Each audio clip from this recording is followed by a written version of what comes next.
السلام علیکم جی، کیسے ہیں آپ؟ سب خیریت سے ہیں؟ تو میں نے آج آپ سے کرنی ہے کچھ باتیں۔ پلیز آپ کے سامنے بھی ایسی ویڈیو آئی ہوں گی جو کہ دل دکھانے والی ویڈیو ہے۔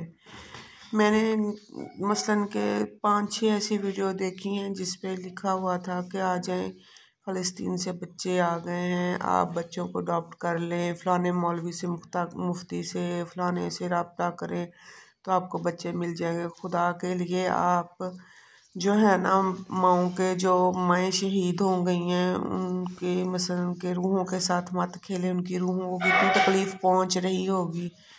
ہمارے بھی تو بچے ہیں نا، دیکھیں جی، معصوم بچے ہیں۔ اگر ہمیں کچھ ہو جائے، ہم مثلاً کہ ہمارے ساتھ کوئی ایسا حادثہ ہو جائے اور ہمارے بچوں کو کوئی کہے کہ ہم فلانے ملک میں بھیج رہے ہیں، فلانے ملک میں بھیج رہے ہیں، کیا وہ ہمارے پاکستان میں بھیجیں گے؟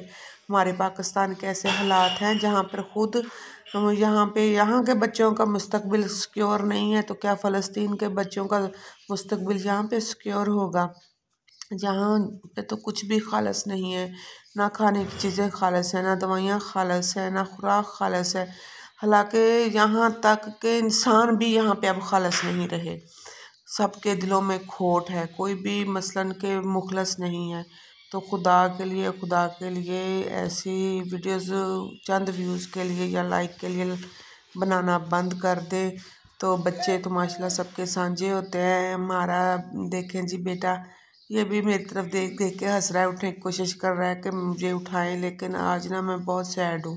یہ ویڈیو جو ہے نا، یہ مت بنائیں۔ جو بھی بہن بھائی میری یہ ویڈیو دیکھ رہے ہیں، پلیز ان سے گزارش ہے کہ نا وہ ایسی ویڈیو بنانا بند کر دے۔